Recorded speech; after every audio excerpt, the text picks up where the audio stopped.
வணக்கம். காளி அஷ்டகர்ம மாந்திரீகம். இந்த முறை போடுற பதிவாகப்பட்டது உடல் கட்டு, அதுக்கப்புறம் வாய்க்கட்டு, கை கட்டு, அதுக்கப்புறம் கேட்டீங்களானாக்கா செய்கிற தொழில் முதலிருந்து 4 திசை 8 திக்கு 16 கோணத்துக்கும் கட்டை போட்டு ஒரு மனிதனுக்கு செயலிழக்க செய்யக்கூடிய ஒரு மிகப்பெரிய கட்டை தான் அந்த கட்டை போடுறோம். இந்த காளி மாந்திரீகத்தில் பொறுத்த வரைக்கும் அஷ்டகர்ம மாந்திரீகத்தில் கொடூர தாயின்னு சொல்லுவாங்க, அது மட்டும் ஆக்ரோஷமான தாயின்னு சொல்லுவாங்க. இந்த அம்மாவுக்கு கட்டு போடணும்னு கேட்டீங்கன்னாக்கா முதல்ல இந்த கட்டு போடுற நாள் எந்த நாள்ன்றது தெரிஞ்சுக்கணும்.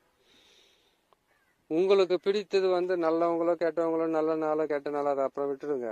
கட்டு போட்டாக்க அந்த கட்டு யாராலையும் அவுக்க முடியாத அளவுக்கு உறுதியா இருக்கக்கூடிய ஒரு கட்டு தான் நீங்க போடணும். அதுக்கு உண்ட நாள் பார்த்தீங்கன்னாக்கா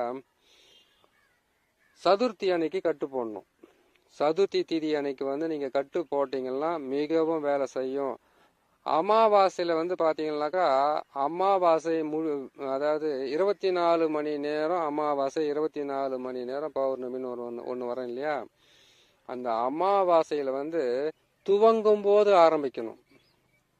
அதிகாலையில 6 மணி 30 நிமிடங்களுக்கு, இரவு நேரத்துல 12 மணின்னு சொல்றாங்க இல்லையா? அந்த நேரத்துல போடுற கட்டவை எவராலையும் அந்த கட்டை உடைக்கிறதுக்கு மிகவும் கஷ்டப்பட வேண்டியிருக்கும். அது நீங்க வேணா உடைக்கலாம். அந்த கட்டை உடைக்கிறதுக்கு அந்த கட்டை உடைக்கிறதுக்கு கேட்டீங்கன்னாக்கா 47 எலுமிச்சம்பழத்தை வச்சு செய்யறவங்களும் இருக்காங்க, 27 எலுமிச்சம்பழத்தை வச்சு கட்டு உடைக்கிறவங்களும் இருக்கிறாங்க. இந்த காளி தாய்க்கு நீங்க செய்யணும்னு நினைச்சீங்கன்னாக்கா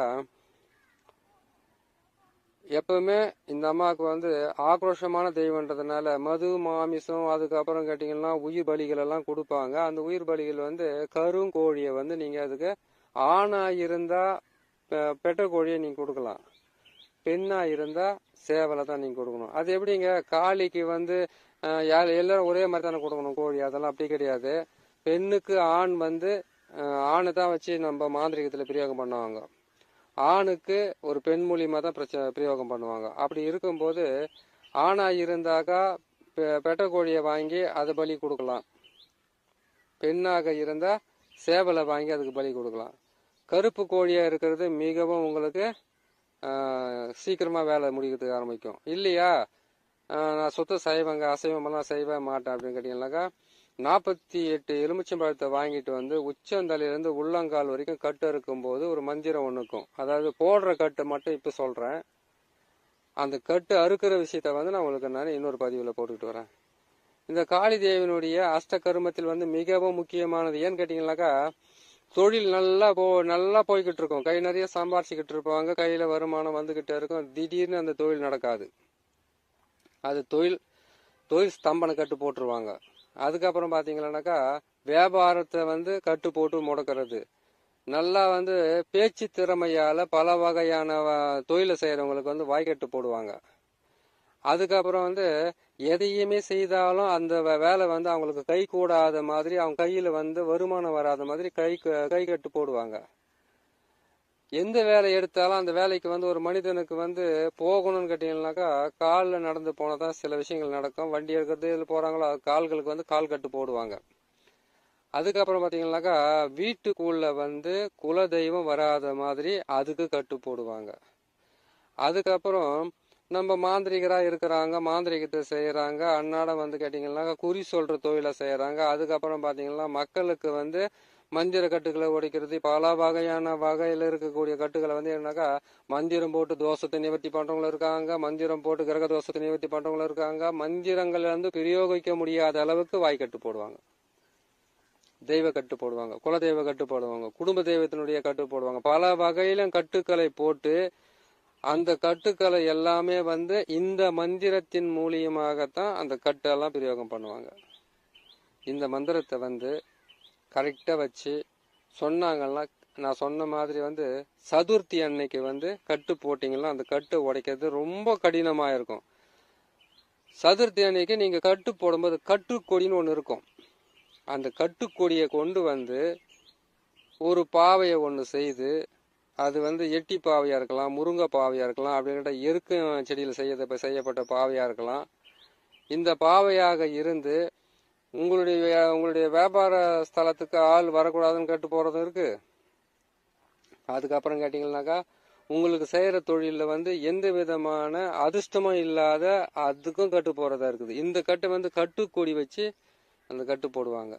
அந்த கட்டுக்கொடியை எடுத்துட்டு வந்து இந்த பாவைக்கு வந்து இந்த மந்திரத்தை சொல்லிக்கிட்டு, இப்போ நான் சொல்றேன், நான் கொடுக்குறேன் பார்த்தீங்களா இந்த மந்திரத்தை சொல்லிக்கிட்டே நீங்க கட்டு போட்டீங்கன்னாக்கா அவங்களுடைய பேரு, அவங்க அம்மா பேரு, அவங்க செய்யற தொழில், அவங்களுடைய பேரு, அவங்களுடைய அம்மா பேரு, அவங்க பண்ற பிசினஸ், யாரை நீங்க கட்டு போட்டு அவங்கள வந்து எந்த விதமான செயலையும் இழுக்காம செயல்படுத்த முடியாத அதை நீங்க நிக்க வைக்க நினைக்கிறீங்களோ அவருடைய பேரு, அவங்கள பெத்த தாயினுடைய பேரு, அவங்களுடைய போட்டோ, எத்தனை தேவைப்படுது பாருங்க. ஒரு போட்டோ தேவைப்படும், இல்லைனாக்கா அவங்க பேர் தேவைப்படும். ஆனா வெறும் பேரை மட்டும் வச்சுக்கிட்டு நீங்க செய்தீங்கன்னா கட்டு உட்காராது. இன்னார் பெற்ற மகன், இன்னார் பெற்ற மகள், இன்னார் செய்கின்ற தொழில், இன்னார் செய்கின்ற வியாபாரம், இன்னார் செய்கின்ற இது அதுன்னு சொல்லிட்டு அதுக்கு உண்டான இதோட செய்யணும். மாந்திரிகத்தை வந்து எடுத்த உடனே படன்னு சொல்லி செய்யறதெல்லாம் மாந்திரிகமே கிடையாது. இந்த மந்திரத்தினுடைய சொற்களை வந்து முழுமையாக அறிந்து அதனுடைய அந்த அர்த்தம் தெரியணும் உங்களுக்கு. அது அர்த்தம் தெரிஞ்சு அதுக்கு பிறகு நீங்க பயன்படுத்தக்கூடியது தான். 1,00,000 முறை நீங்க மந்திரத்தை பிரயோகம் பண்ணிக்கிட்டு இருக்கிறத விட அதனுடைய அர்த்தம் முழுமையாக புரிந்து 1008 முறை நீங்க உரு போட்டாவே போதும். நீங்க செய்யற செயலும் நீங்க சொல்ற மந்திரமும் பலிதமாகும். ஒருவேளை ஆள் வராங்க, ஒரு பக்கம் பாத்தீங்கன்னா குடும்பத்துல இருக்கிற பிரச்சனை, ஒரு பக்கம் பாத்தீங்கன்னா மாந்திரிகத்தை பிரயோகம் பண்ணணும், ஒரு பக்கம் பாத்தீங்கன்னா வேற எது மேலே ஆசை, இன்னொன்று பாத்தீங்கன்னா பல வகையான கூட்டு குழப்பத்தோட போயிட்டு வச்சுக்கிட்டு நீங்க செய்றீங்கன்னா மாந்திரிகம் பலிதம் கிட்டுறது இல்லை யாருக்குமே. அதனால நீங்க என்ன செய்றீங்கன்னு கேட்டீங்கன்னாக்கா இந்த உடல் கட்டு 4 திசை 8 திக்கு 16 கோணம், வாய்க்கட்டு, கை கட்டு, கண் கட்டு, எத்தனையான கட்டும் போடலாம். அதுக்கு வந்து நான் சொன்ன மாதிரி சதுர்த்த திதியை வந்து முடிவு பண்ணுங்க. இல்லைனாக்கா அமாவாசை தொடங்குவதற்கு கரெக்டா அது தொடங்குதலே அப்போ ஸ்டார்ட் பண்ணுங்க. முடியும் போது ஸ்டார்ட் பண்ணக்கூடாது. அப்போ செய்யலாம், அந்த நேரத்துல செய்யலாம். அப்படி இல்லைன்னு கேட்டீங்கன்னாக்கா நைட்ல போடலாம். அதான் கேட்டீங்கன்னா நைட்ல போடலாம். அப்படி இல்லைன்னா கரெக்டா பகல் 12 மணிக்கு 12 மணி ஆனாலும் கரெக்டா போட்டுருங்க. அப்படி போட்டீங்கன்னாக்கா உங்களுக்கு மிகவும் வேலை செய்யும். இந்த கட்டை வந்து நீங்க போறதுக்கு வந்து கேட்டீங்கன்னாக்கா உட்கார வந்து மேற்கு முகமா உட்காரணும். மேற்கு முகமா உக்காந்துக்கிட்டு கையில கட்டுக்கொடி இருக்கணும். கீழே வந்து பாத்தீங்கன்னாக்கா ஒரு பாவை இருக்கணும். அந்த பாவை என்ன பண்ணீங்க, வாழை இலை இல்லைன்னா எருக்க இலை, அப்படின்னு கேட்டாக்கா எட்டி இலை, அப்படி இல்லைன்னு கேட்டீங்கன்னாக்கா அவரை இலை, அவரைக்காய் தெரியும் இல்லையா, அவரை இலைய வச்சு அதுல வச்சு செய்துட்டு அது சுத்தி தான் நீங்க கட்டு போடணும். அவங்களுடைய பேரு எல்லாமே சொல்லிக்கிட்டே நீங்க அந்த கட்டு இலையோட சேர்த்து சுத்தி அதை கொண்டு போயிட்டு, அதாவது கேட்டீங்கன்னாக்கா அம்மா பேரு, அவங்களுடைய நீங்க கட்டு போறீங்களா அந்த நபருடைய பேரு சொல்லும் போது ஒரு உருவமா இருக்கணும். அந்த ஒரு உருவத்துல இருந்து தாய் பேரையும் அந்த அவங்களுடைய பிள்ளை பேரையும், பெண்ணோ பிள்ளை அவங்க பேரை சொல்லிக்கிட்டு அவங்க செய்யற தொழிலும் சொல்லிக்கிட்டு அந்த கட்டுக்கொடியை வச்சு சுத்தணும். சுத்தி அதை பத்திரப்படுத்தி கட்டி அதுக்கப்புறம் நம்ம கொடுக்குற அந்த மந்திரத்தை வந்து முதல்ல நீங்க செய்துக்குங்க. இதை கட்டி கொண்டு போயிட்டு என்ன பண்றீங்க கேட்டீங்கன்னாக்கா 3 இடத்துல வந்து இதை புதைக்கலாம். முதல் இடத்துல புதைக்கிறதுன்னு கேட்டீங்கன்னாக்கா அவங்க வீட்டுக்கு தெற்கு புறமா போயிட்டு நீங்க அதை புதைக்கிறது. அப்படி இல்லைன்னு கேட்டீங்கன்னாக்கா கிழக்கு அவங்க அதாவது கேட்டீங்கன்னாக்கா அவங்க போகிற பாதையில கூட புதைக்கலாம். ஒரு ஓரமா கூட செய்யலாம் தேவை. அதை தாண்டி போகும்போது அவங்களுக்கு போட்ட கட்டு பின்னாடியே போகும். சரி, ஒரு மாந்திரிகரா இருக்கிறாங்க, அவங்களுக்கு வந்து எப்படி கட்டு போறதுன்னு கேட்டீங்கன்னாக்கா அவங்களுடைய பேரு அவங்க அம்மா பேர் இருந்தாவே போதுமானது. இந்த மந்திரத்தை சொல்லி அந்த மாந்திரிக கட்டுக்களை முழுமையாக போட்டு அவங்களுக்கு மிகப்பெரிய கொடூரத்தை கொடுக்கலாம். வருமானமே வராது, வாய் வார்த்தையே வராது. வாய் வார்த்தையே வந்து பாத்தீங்கன்னாக்கா வியாபாரம் பண்ணிக்கிட்டு இருக்காங்களா, தொழிலை செஞ்சுக்கிட்டாங்களா, இவங்களை பேச முடியாது. பேசும்போது வந்து எனர்ஜி போயிடும். அதே மாதிரி பேசுற வார்த்தைகளை வந்து மாத்தி பேசிடுவாங்க. ஏன்னு கேட்டீங்கன்னா ஒவ்வொருத்தர் செய்யற தொழிலுக்கு வந்து ரொம்ப நம்ம பேசுற வார்த்தை ரொம்ப முக்கியமா மாத்தி பேசும்போது என்னடா அப்படி பேசுறாங்கன்னு சொல்ற அளவுக்கு வந்துடும். இதை நீங்க செய்யணும்னு கேட்டீங்கன்னாக்கா இதை செய்துட்டு இதை கொண்டு போயிட்டு, அதாவது பிணத்தை வந்து வச்சு திருப்புறாங்க இல்லையா, இடுகாடுன்னு வாங்க, அங்க கூட புதைக்கலாம். அப்படின்னு கேட்டீங்கன்னாக்கா எருக்கஞ்செடி கீழே புதைச்சு அதுக்கப்புறம் அதுக்கு வந்து கேட்டீங்கன்னாக்கா நீங்க கற்பூரத்தை ஏற்றி ஒரு எலுமிச்சம்பழத்தை பலி கொடுத்துட்டு வரணும். அதையும் செய்யலாம். சரி, புதுசா நீங்க கட்டு போறதுக்கு கத்துக்கிறீங்க. அப்படி கத்துக்கிறீங்கன்னு கேட்டீங்கன்னாக்கா முதல்ல என்ன செய்யணும்னு கேட்டீங்கன்னாக்கா, நீங்க மாந்திரிகத்தை பிரயோகம் பண்ற ஊர்ல இந்த மந்திரத்தை எல்லாம் பிரயோகம் பண்ணி கத்துக்குங்க. கத்துக்கணும்னா நீங்க ஒரு எல்லை கட்டுன்னு ஒண்ணு இருக்குது. ஒவ்வொரு ஊருக்கும் ஒரு எல்லை தேவதை இருக்காங்க இல்லையா? முதல்ல அந்த எல்லை தேவதைக்கு போயிட்டு எலுமிச்சம்பழத்தை வந்து சுத்தி அங்க வச்சு ஆணி வச்சு அடிச்சிட்டு வாங்க. நீங்க போடுற கட்டு எல்லாம் யாரும் உடைக்காத அளவுக்கு மிக சக்தி வாய்ந்த வேலையா இருக்கும் அது. அதாவது உங்களுடைய எல்லை தேவதை யாருன்னு பாத்துக்குங்க. ஒரு ஊருக்குன்னு ஒரு எல்லை தேவதை இருக்காங்க இல்லையா? அந்த எல்லை தேவதையை வச்சு நீங்க மனசார வேண்டிக்கிட்டு, நான் போடுற இந்த கட்டு எல்லாமே வந்து யாராலையும் உடைக்கப்படக்கூடாது, யாராலையும் அவிர்க்கப்படக்கூடாதுன்னு சொல்லிட்டு அவங்களுக்கு நீங்க அவங்களுக்கு வந்து அவங்களுடைய எதிர்க்க வந்து எலுமிச்சம்பழத்தை வச்சு ஆணியை வச்சு அடிச்சுட்டு வந்தீங்கன்னாக்கா நீங்க போற கட்டெல்லாம் உடனுக்குடனே வேலை செய்யும். அதுக்கு முன்னாடி வந்து 1008 முறை இந்த மந்திரத்தை வந்து அதிகாலையில எழுந்திரிச்சு சொல்லுங்க. கரெக்டா 12 மணிக்கு நாள், இந்த நாள் தான் கிடையாது, அந்த நாள் சேர்ந்து பாத்தீங்கன்னாக்கா நான் உங்களுக்கு சதுர்த்தியை வந்து நீங்க எடுத்துக்கங்க. அப்படி இல்லைன்னு கேட்டீங்கன்னா அமாவாசைக்கு ஆரம்பமாகும் போது நீங்க செய்யுங்க. இந்த கட்டு போடுறதுக்கு மந்திரத்தை பிரயோகப்படுத்துங்க. அப்படி இல்லைன்னா கரெக்டா 12 மணிக்கு செய்யுங்க.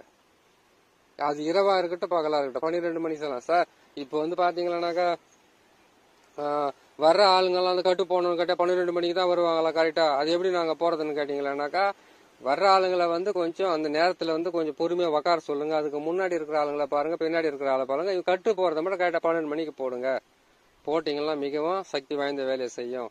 நம்ம சொல்ற மாதிரி வந்து இந்த பாவைகளாக இருந்தால் இரவு நேரத்தில் உங்களுக்கு வந்து கட்டு போறதுக்கு ரொம்ப உதவியா இருக்கும். சரி, அப்படி இல்லாம இருக்கு அப்படின்னு கேட்டீங்கன்னாக்கா நீங்க என்ன செய்யறீங்க கேட்டீங்கன்னாக்கா, அரிசி மாவு சொல்லியிருக்கேன் இல்லையா?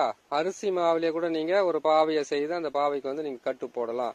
அந்த கட்டு போடும் போது என்ன பண்ணீங்க கேட்டீங்கன்னாக்கா, கட்டுக்கோடியை வச்சு கரெக்டா போட்டு இழுத்து இது பண்ணிட்டு இந்த மந்திரத்தை வந்து கரெக்டா பிரயோகம் பண்ணி அவங்களுடைய பேரை சொல்லிக்கிட்டே கட்டு போட்டு ஒரு இலையில வச்சு நான் சொன்ன மாதிரி வாழை இலை, எருக்கம் இலை, அவரை இலை, எட்டி இலை இதுலெல்லாம் போட்டு நல்லா முறிச்சு கட்டு செய்துட்டு இந்த மந்திரத்தை பிரயோகம் பண்ணி அதுக்கப்புறம் எலுமிச்சம்பழம் பலி கொடுக்கலாம். அப்படி இல்லைனாக்கா கோழி கருங்கோழி சொல்லி ஆணா இருந்தாக்கா பெட்டை கோழி, பெண்ணா இருந்தா சேவல் கோழின்னு. சரி, 2 பேருக்கும் கூட நீங்க சேவலை பயன்படுத்தலாம். ஆனா கருங்கோழியா இருந்தா இன்னும் நல்லதாக இருக்கும். இந்த மந்திரத்தை சொல்லுங்க. இந்த மந்திரத்தை சொல்லி அதுக்கு உண்டான இதுவை சொல்லி நீங்க போட்டீங்கன்னாவே உங்க எதிரிகளோ உங்க தொழிலில் இருக்கக்கூடிய போட்டி போறாம ஆளுகளோ அப்படி இல்லைன்னு கேட்டீங்கன்னா பல வகையான இன்னல்களை கொடுக்கக்கூடிய மனிதர்களுக்கு இத்தகையான கட்டு மந்திரத்தை சொல்லி அதை பயன்படுத்தி அதிலிருந்து அவங்களையும் வாய்க்கட்டு போடலாம், அவங்களையும் இது பண்ணலாம். அதாவது எதிரிகளையும் அடக்கி ஒடுக்கி கட்டு போட்டு அவங்கள செயலிழக்க செய்யக்கூடிய இந்த கட்டு மந்திரத்தை சொல்லி நீங்க பயன்பெறுங்க. இன்னொரு நல்ல பதிவில் உங்களை நான் சந்திக்கிறேன். நன்றி, வணக்கம்.